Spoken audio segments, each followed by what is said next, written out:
Welcome, everybody. This session is engaging and retaining top talent. I'm Logan with Beekeeper, and I will be your host today. We've got some great content. Now to the speakers. Chris O'Shea, VP of Global Marketing at Beekeeper, is going to be our moderator today. We have Jesse Antonio with Resorts World Las Vegas. He's the Assistant Director for Team Member Engagement and Communications. And we have Ed Gallier in the UK with Leonardo Hotels, and he's the Head of Learning and Development. So we're going to do a poll. And if you can just put your answers in the chat below. What do you think the most important issue facing frontline workers today is? So health and safety concerns, lack of job security, unpredictable hours, work-life balance, low wages. So with that, thanks for the poll. I'm going to turn it over to Chris. Thank you very much, Logan. Thank you for the great introduction. And just reflecting on that poll, actually, it seems as though it was quite a mixed bag. So it seems as though there's a variety of different issues facing frontline workers, everything from job security, wages, unpredictable hours, work-life imbalance. So I imagine that throughout the course of this discussion, we'll touch on a number of those areas. Again, thanks, Logan. So to get going with the session, I'd like to take everybody through today's agenda. And what I'll do firstly is I'll speak very briefly about one of the overarching themes of this summit, which is about closing the frontline disconnect. And it's something that our executives addressed earlier in the keynote. I'll touch on that very briefly. After that, we'll talk about onboarding processes and, when done right, how they can help businesses to increase retention and make sure new hires get up and running quickly. And next, we'll chat about some tactics each of the panelists is using to drive engagement with frontline workers, with the idea, of course, keeping them active and motivated in their jobs. We'll discuss the role of learning and development and how that relates to retention. And then Logan will bring us through the Q&A section at the end. And of course, on the topic of the frontline disconnect again, at Beekeeper, what we realized over the last decade is that there has been a massive disconnect between frontline businesses and frontline workers across a huge variety of different sites, stores, and locations. And we heard earlier in the keynote that this is due to a variety of different factors. Many businesses stick to the same old-fashioned ways of doing things, meaning many parts of the organization are completely out of touch with the daily lives of frontline workers. So life doesn't actually get better for frontliners. It only gets harder, and they oftentimes feel unheard and unappreciated. And this in turn means that a lot of employees, they get burnt out simply, and they leave. And then this creates additional challenges for the employees that do actually stay. So the bottom line is that this all makes running a frontline business a lot more difficult than it needs to be. But thankfully, we're speaking with two businesses today who face some of these challenges head on, and they're doing everything in their power to engage and retain their frontline employees. So with all that said, it's my honor to hand over the virtual mic to our first speaker, Jesse from Resorts World Las Vegas. Jesse works at the largest Hilton property in the Western Hemisphere. And their aim there is to be the best employer in Las Vegas. But instead of me introducing the business, why don't I hand it over to Jesse to tell us more? Over to you, Jesse. All right, thank you, Chris. So Resorts World Las Vegas, our company is a Malaysian company, and Resorts World Las Vegas is its first foray into the Las Vegas market. When we opened last year in June, we were the first integrated resort to open on the Las Vegas Strip in 10 years. And by integrated, we have restaurants, we have retail, we have a nightclub, we have a theater, we have convention space. And so what that means is we have a variety of different departments with different structures, and they're all spread out. We have about 5,200 team members that are just Resorts World Las Vegas team members, and another 3,800 or so who are vendor partners that work at the property. And so being able to reach everybody is a big challenge for not just us, but all of our competitors as well, who are structured the same way. We only have about 700 of our team members who have company email. So company using email is not going to be the most effective way to reach everybody. So having a product like Beekeeper, which allows us to reach everyone, communicate with them, engage with them, is really vital to our operations and also building our company culture. That's great. Thanks very much. We'll move on and we'll introduce Ed. Ed is with Leonardo Hotels, responsible for Ireland and the UK. But Leonardo Hotels UK and Ireland, they're part of a wider group. They're part of the wider Leonardo family of 200 hotels across 21 countries. So at this stage, Ed, I'd like to hand it over to you to tell us more about your business.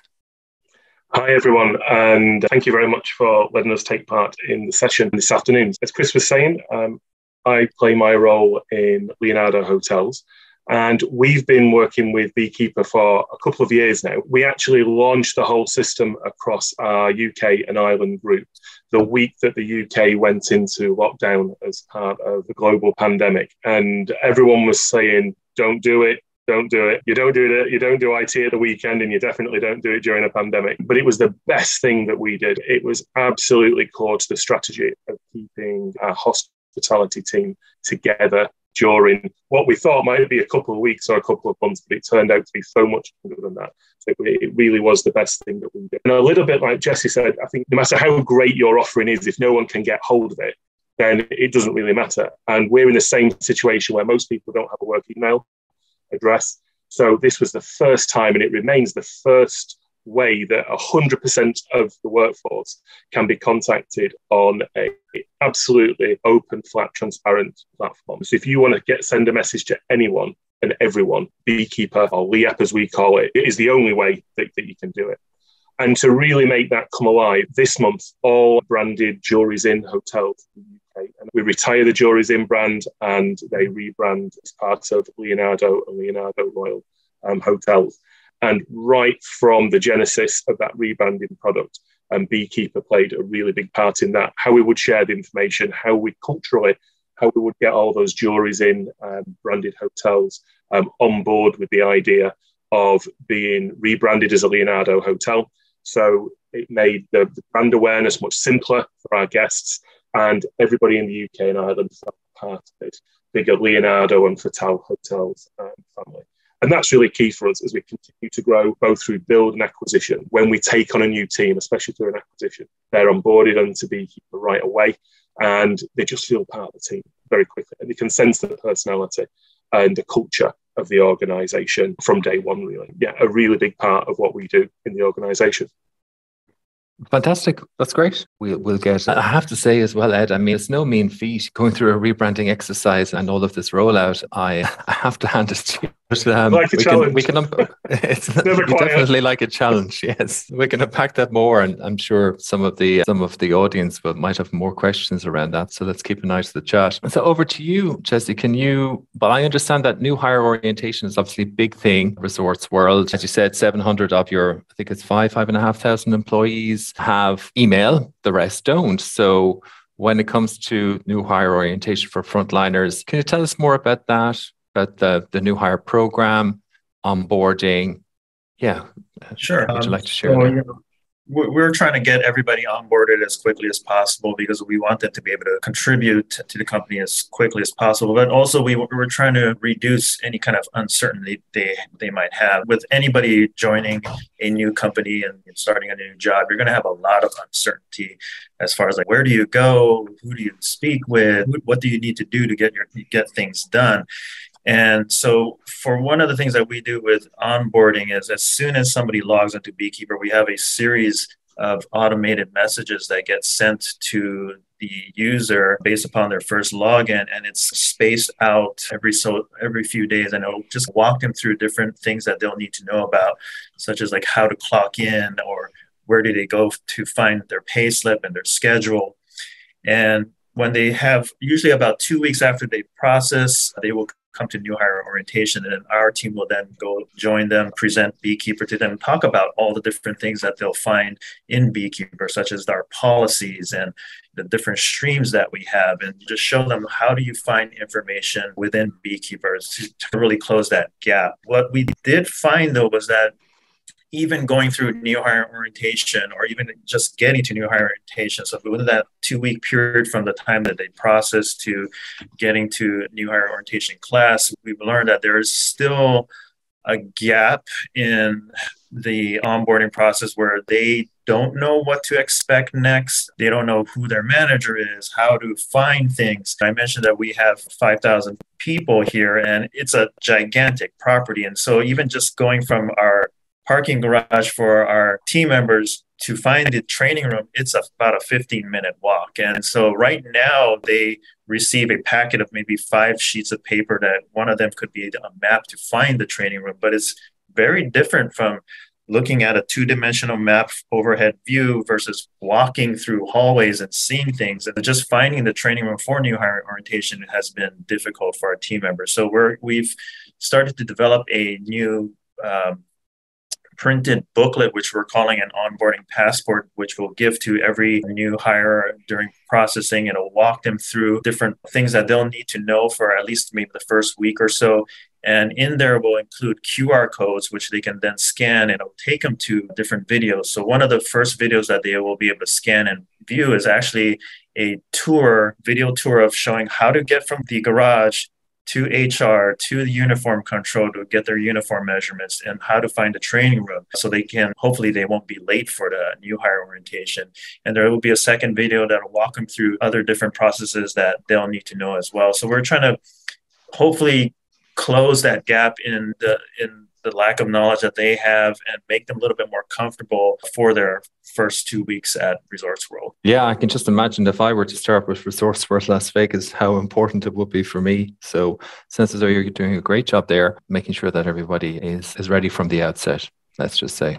Fantastic. Let's then touch on the whole area of engagement. And we might start with yourself, Jesse, on this topic, seeing as the word engagement is prominent in your job title. But just to put things in context, at Beekeeper, we've been doing a little research, actually not a little bit of research. Every year we do our Frontline Trends report, and we've got about 6,000 respondents this year, and we're synthesizing those at the moment. And we should be able to, in early December, actually put out the results of that survey.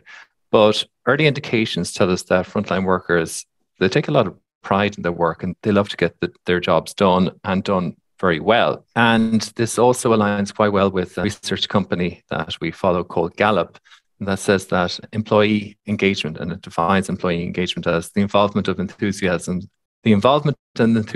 of employees in their work and their workplace. Yeah, so let's unpack the topic of engagement and how it actually benefits the individual and the employer. So again, over to you, Jesse. Do you want to talk us through some engagement strategies that you have in particular at Resorts World? Yeah, sure. We are looking to have our team members, not just great employees, but we want engaged people. And we don't want just someone who's going to come here, do the work that they're paid to do, and then go home. We want someone who is engaged, because we know that engaged team members will contribute more, their production is better, they'll try to actually push the company forward. And so we use engagement not as or Beekeeper not as just our communications tool, but also to make them feel like something bigger than for just being a place where they get their paycheck. We want them to feel like they're part of a community and their voice is being heard and they can contribute to the company. And so we do that kind of a couple different ways. So some of the things that we do is just for fun. So for example, when we were building our team, we got some security dogs to be part of our security team, and we opened it up to our entire property to name our dogs. And so our team members got to name the dogs. They got to see what names actually got chosen, and they see the names on the vest that the dogs wear. Yes. We also have our show ticket offers. So I mentioned we have a theater here. And when we offer show tickets, we do it through Beekeeper. So at a previous employer that I worked at, the only way you can reach people were via email. And so that meant the majority of our team members wouldn't have gotten the offers for these show tickets. But with a Beekeeper, we can do that. And you don't even have to be working that day. You can be at home watching TV. You see this offer pop up and you can win tickets, or you could be on vacation and still win tickets. We have those little fun things as well. But we also have our stream that is dedicated to supporting our company culture. And we allow our team members to post on that stream.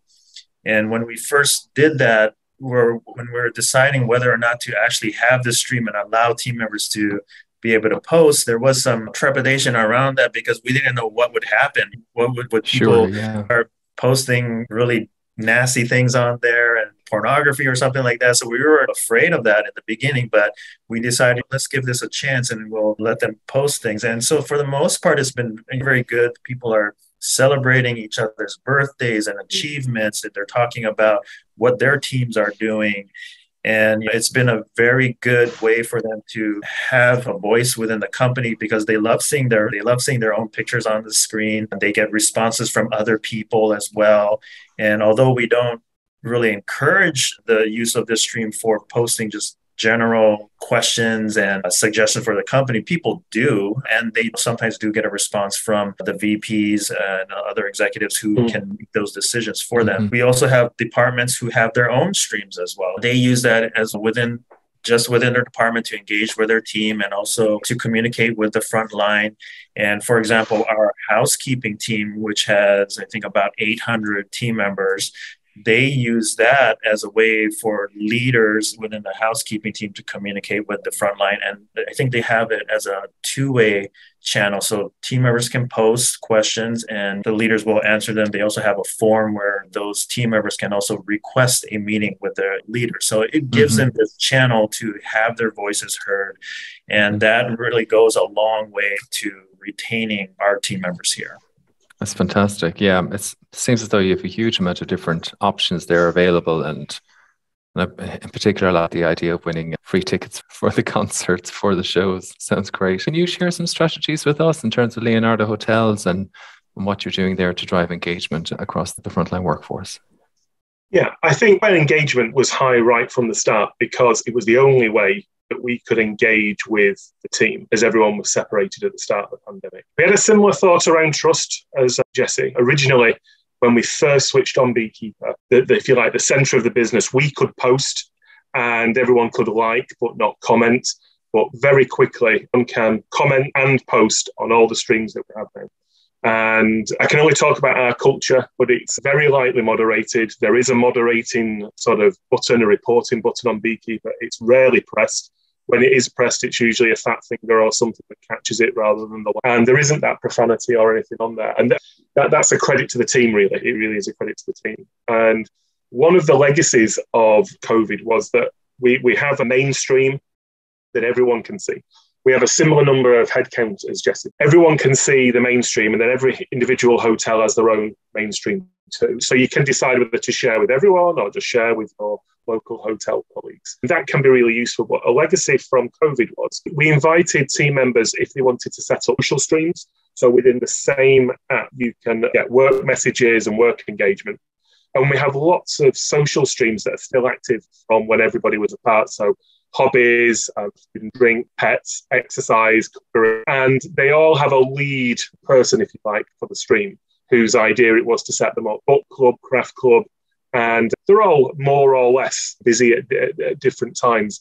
And for a hospitality business, there's always that blurred line because people work shifts between home and work, and people at work become your friends. Actually, the Beekeeper app is just reflecting that. And really what it was, our aim was always for it to be a shop window of our people function.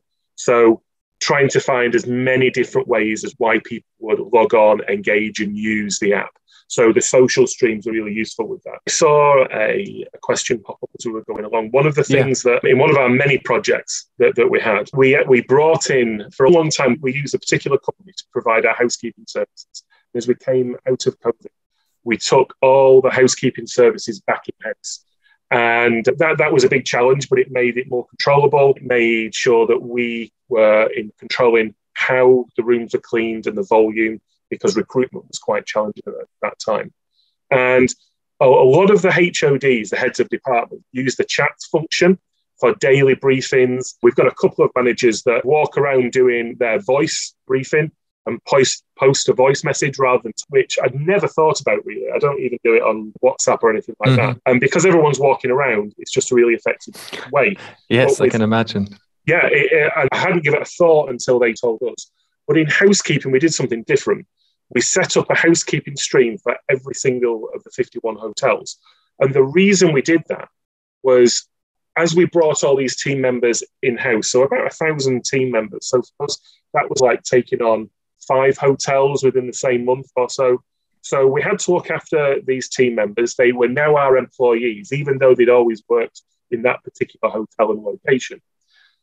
But what we found, of course, with a lot of hotel departments is housekeeping was one of those departments where we had a lot of different languages, English not as a first language.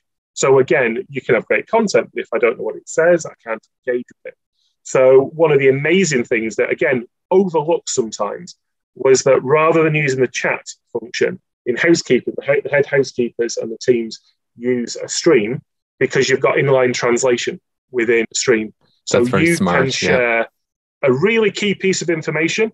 It could be to win a show ticket. It could equally be, this is a really piece of important information for the shift. And it's being typed in the language of the user who's posting, but then it can be translated. And it was absolutely a turning point for housekeeping.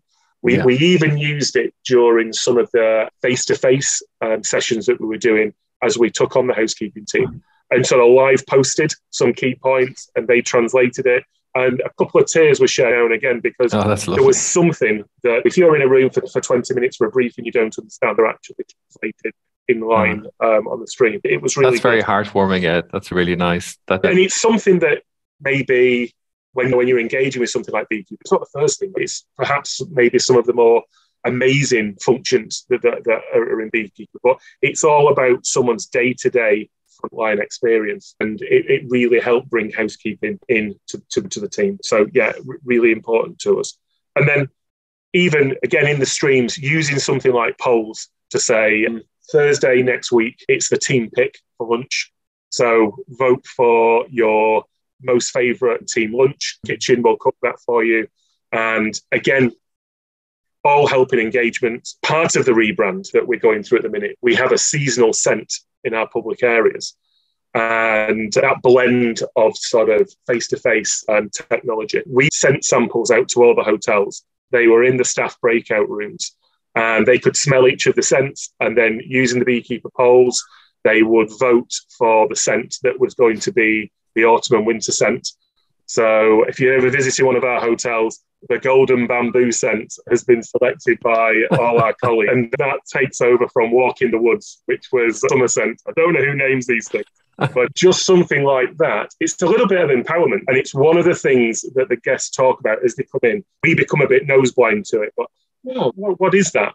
And there's just a little bit of culture story there that we picked that. We had an option to pick that. So yeah, in lots of different ways. Not always the big things, it's the small, regular things. It really helps to drive employee engagement. Very good, very good, very good. That sounds fantastic. Wow, there's a lot there, a lot of really great engagement strategies. And it's amazing to hear about the translation. Yeah, how powerful that can be. Fantastic. We want to keep, I think we want to keep about 10 minutes at the end for questions. And Ed, we'll ask you very quickly about learning and development, because I know that's the specialist area of yours. If we, maybe 1 or 2 minutes, could you talk to us about the whole area of learning and development and your speciality and what effect it has on retention, or how you deal with retention through the learning and development programs that you run? The challenge will be the 2 minutes, but I will rise to that challenge. Yeah, I said that we'd use Beekeeper as sort of like front door to everything people, because the guys can carry that around with them on shift. And it's been really useful in learning and development in loads of different ways, because it brings things together. Very quickly, we have a separate LMS that hosts all our learning and our online learning, but we use just a hyperlink interface between the LMS and Beekeeper. So every month, we have a little short piece of what we call bite-sized learning, and the guys listen to and watch a video on Beekeeper, and then they click a link, and it takes them through to the LMS, where their Q&A is then recorded on the LMS for their learning profile. So 2 different sort of integration, where the data is kept on one site, but the learning, if you like, and the new information is hosted on Beekeeper. And then in terms of the 2-way communication, whether we are sharing videos from the centre, and videos are great for getting a piece of craft learning over to somebody, a skill, how to do. But also the team are really good at showing people what they're up to, what they're doing, and then sharing. We have a new maintenance stream, and we were a bit unsure how that would go, but the maintenance managers are coaching and sharing ideas between themselves by somebody doesn't know how to particularly do the process, they'll video the process being done and then share that with everybody else on the stream. User-generated content has become really key, but because of Beekeeper. The function's there on the LMS, but it's really good on Beekeeper. Very quick, very instant, and it's sort of been learning, really. If I need it, everybody, you find the culture is that you post a question and there's no one centrally that's answering that question. Colleagues are answering that question in all the different locations, and you just couldn't get that over email or a desk-based device. It's changed a lot of things. Fantastic. Wow, sounds great. Bite-sized learnings and stories in the streams that's shared. Wonderful. Thank you. So look, gentlemen, we'll move on to, just in the interest of time, we've got about 8 minutes left. We move on to the Q&A session, which I'm going to hand back to Logan now. Logan, would you like to run us through the Q&A and field the questions? I'm not sure how many we have. Just looking at the chat here now, there's a number, and you may have got some direct messages yourself, Logan. So I'll hand over to you. Sorry. This is live, so I forgot to unmute myself and get started. Here we go. Great. Yeah, I did get a few DM questions, and we've got some that came in from the chat. I'll actually pick up Tamara's question first, and maybe Ed and Jesse can both take an answer at that one. And do you have one stream that all employees access? So at Resorts World, we have what we call our Culture of You stream. So our company culture, we call it the Culture of You, and that's the one that any team member can post to. So they can post their photos, videos, and anybody can comment on their posts as well. They're probably a little less creative with the title. Ours is called the Mainstream. And originally it was the guaranteed way that the centre could share information out.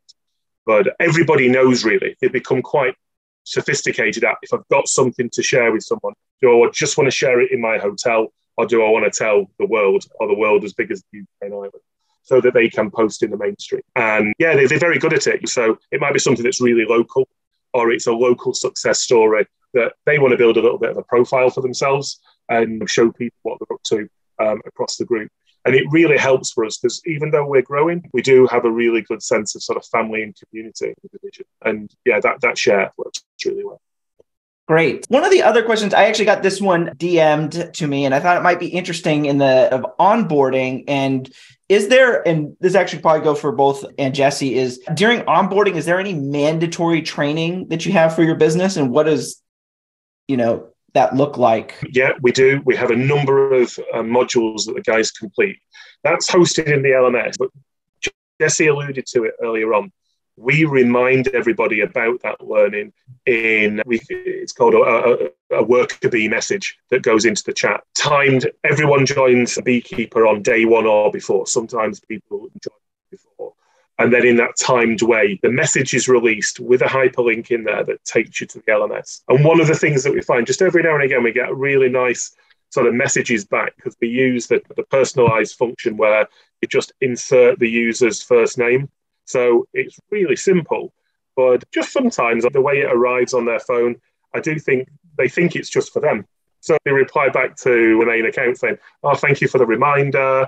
And it just makes me smile. I think it's great. So it shows, again, just the simplest things really work. So that's how we would remind and just tap people on the shoulder for the induction modules through the LMS. Yeah, and same at Resorts World, we do have, there's maybe about 60 or so company policies that everybody has to acknowledge when they join the property. And if any policy does get updated, we will send out a campaign message so everybody knows that such and such policy has been updated, and there's usually going to be a hyperlink so they can actually read it. We, part of our strategy for Beekeeper, we want to increase the stickiness level of Beekeeper. So, not in just the fun stuff like the culture of you and all the show tickets, but we try to put all the essential functions within Beekeeper to make it the hub to do your various things like the training. So we have the link to our LMS system in Beekeeper. Same thing with like our pay slips and all that, because we don't have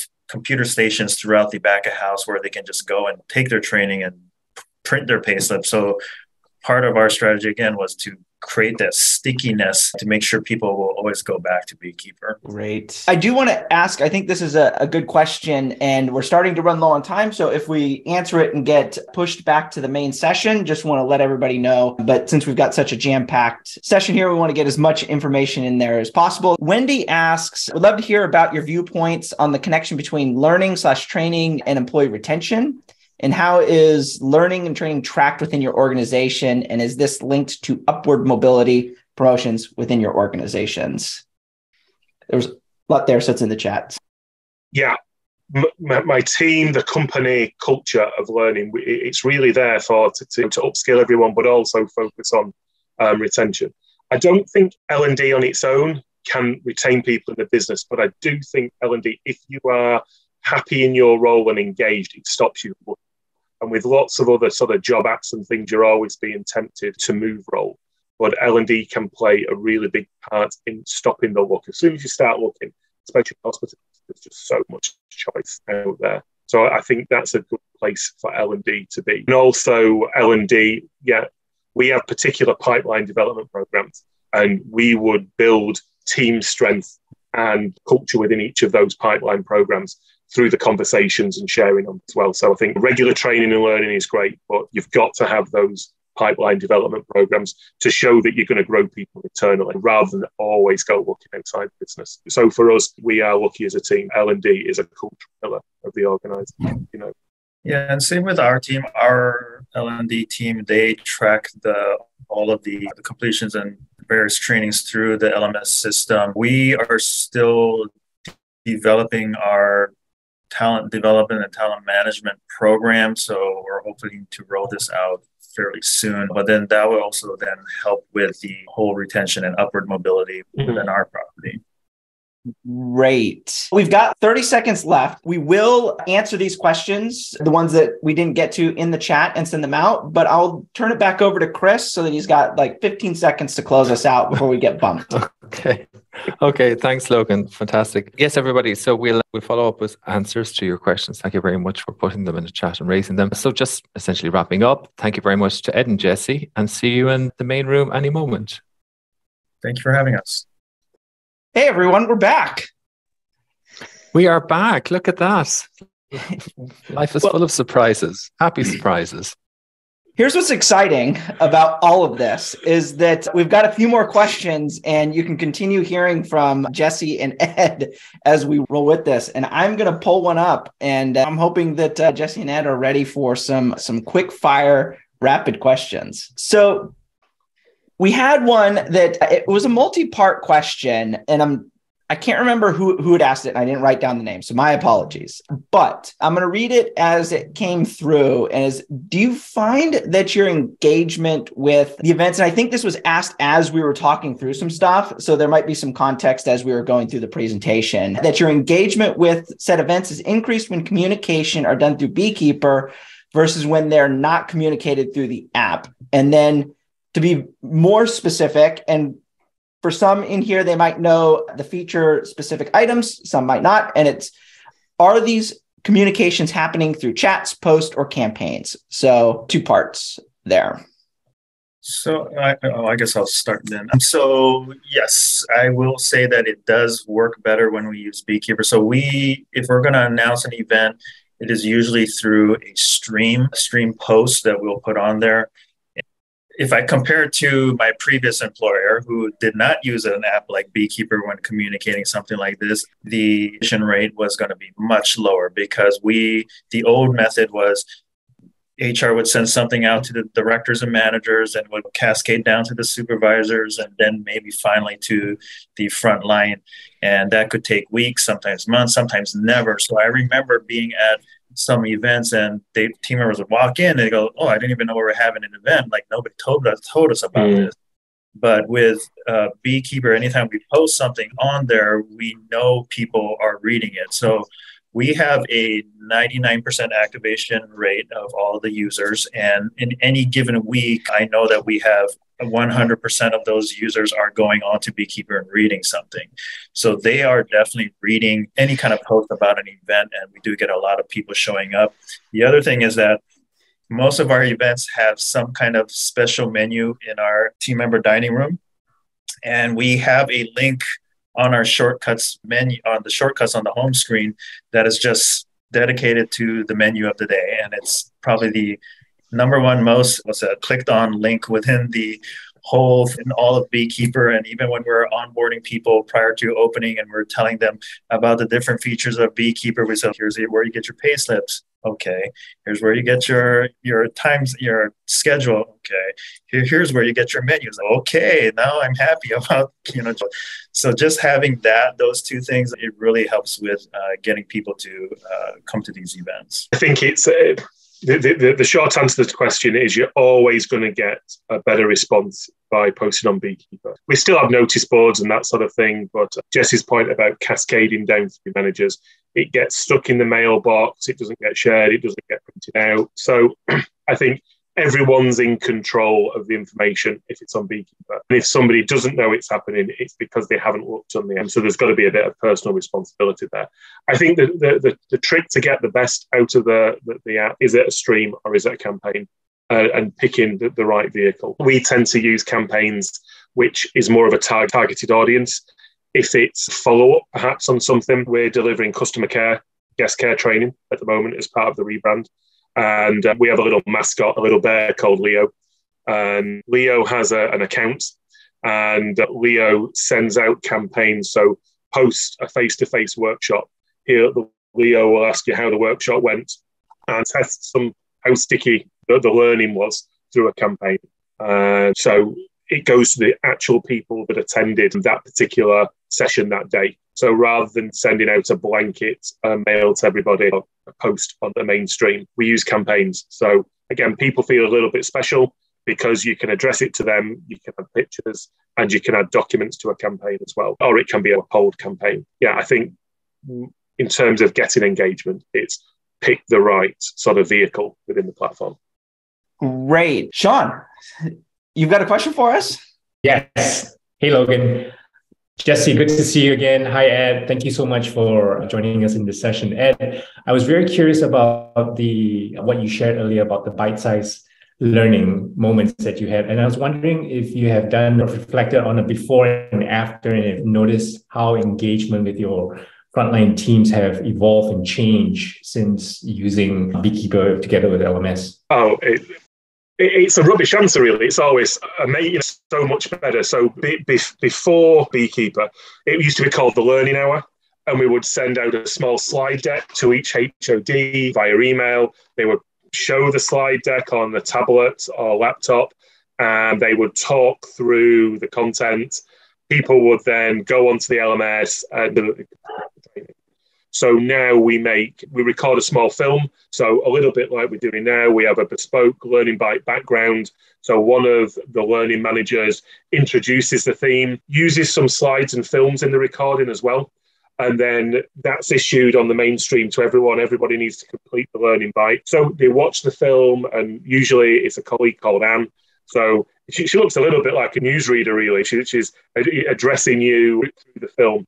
But then the magic is that content is the same for everyone. So you don't have a head of department modifying a little bit because they don't want to talk about the difficult conversation or cut something out because they're short of time.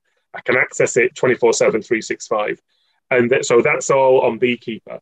And then the link with the LMSs to, rather than using a quiz in Beekeeper, you click the link into the LMS, and then the test is hosted in the LMS. And then that creates your training record and maintains your score within the LMS. So we really use the functionality of both products. So the film and the learning is hosted in Beekeeper. And then for record keeping, so it's all in one place, you move into the LMS to complete your quiz, and that's where your attendance is recorded. So it doesn't require your HOD to engage with you. You can do it anytime. But I do know some HODs get the team together, and as part of the morning brief, They'll all watch the learning bite together, because you do have to encourage people to engage in learning. It's not a hotel school. They all want to be doing their job. So you do need to have that human engagement to get the best out of a technology platform. It is that blend all the time. Thank you, Ed. I love the way how you've taken full advantage of the surveys and the questions to maximize the learning opportunity. Thank you for sharing. Thank you. Yeah, and got one more for you. I think we have a little bit more time left, and it's what factors were most key in the success of your rollout of Beekeeper when it was first implemented? Now, either Ed or Jesse can roll with that first. For us, it was, we took a very grassroots approach. We had 6,000 people we needed to get in there. So we literally met with 6,000 people as part of the onboarding process. When they came down to process, they got their badge, got the photo. Then they came to our table and we got them into Beekeeper. And then we talked to every single one of them, say, this is what Beekeeper is for. And just that alone made a difference, because it wasn't something that they were used to having before, having this app where they could communicate with each other. And I think the culture of Ustream, which initially it devolved into this catch-all for any kind of questions. So we had 6,000 people all starting at the same time, and they had no idea where to go next on their first day.